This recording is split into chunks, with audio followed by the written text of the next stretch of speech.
PBA. We would like to hear some words from PBA Chairman Ricky Vargas. So, Ricky? Good afternoon everyone. Nakakain mo ba kayo? Hindi pa. Okay. Salamat, Raynor Sen. Kanina ka pa. Parang tumadami contribution mo. Nakikita ko gumagano sa akin eh. Anyway, alam mo, all these programs mentioned did not start yesterday. If you remember sometime in July 2024, your PBA Board of Governors went out of the country to actually do a planning session and define what the next 50 years of the PBA will be.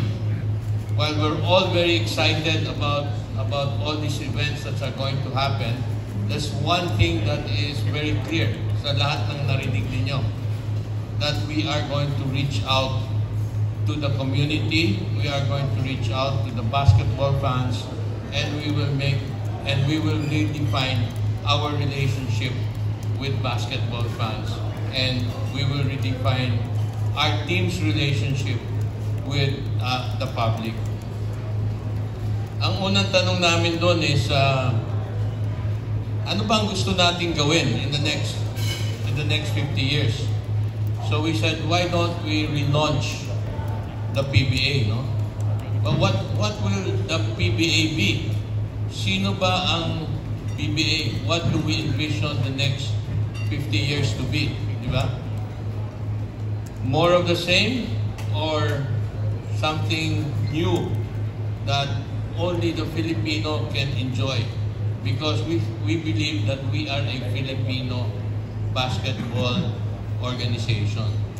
So sabi namin, just with one very short statement, that the PBA, ito yung vision namin. We'd like the PBA to be the #1 basketball entertainment league in Asia. So nag-umpisa na kami. If you notice in the last conference, we started changing our view of what the game is. And in today's board meeting, we were saying, ano ba ang naging benepisyo nung changes na yon? And one of them, if you notice, we changed the format, right? We changed the format. We had Group A, we had Group B.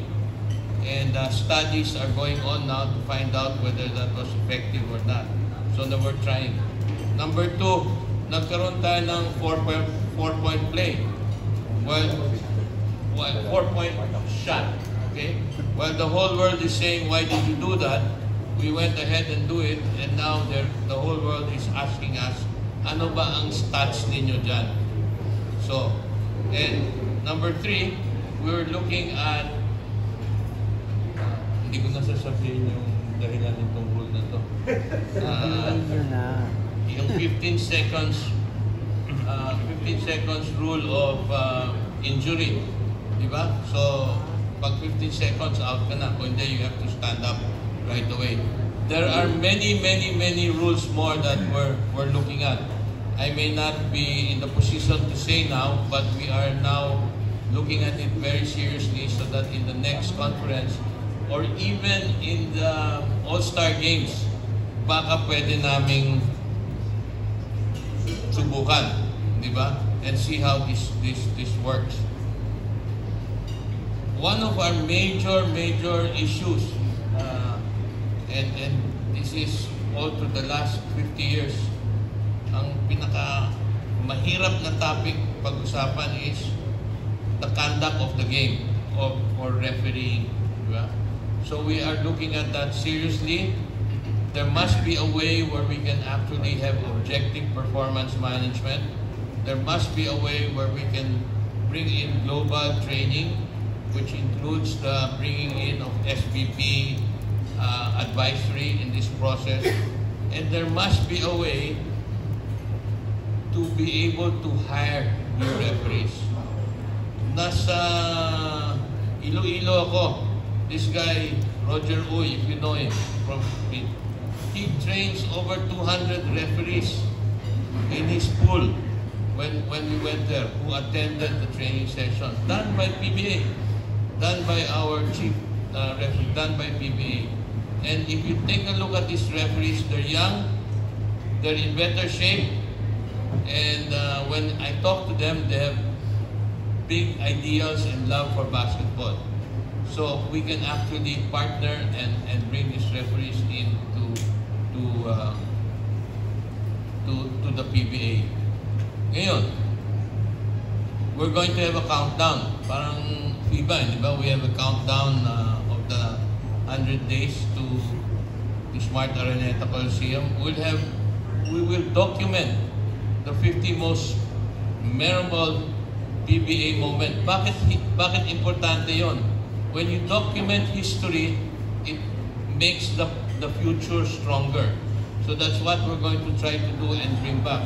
And guess what? If our young Zen, whatever Zen, sabi kasi ni Atty. Surya, Zen Z daw siya. So, medyo napagano na ko. So, if we can document and make the Gen Z, the young people, understand what the PBA is and its history, then maybe we will have a better connectivity with the Gen Z and make that program more for them. So throughout the season 50, it will only be the beginning of the next 50 years, I hope. Dito kami, lampas na kami lahat ng 50, maliban ng 50. So lampas na kami ng 50. I don't think we can reach 100. But at least we are part of the journey to make the PBA better in the next, for the next generation. And hopefully, this board will have its new next generation leaders who will lead Philippine basketball. So we're here to keep basketball alive, not only for the Philippines.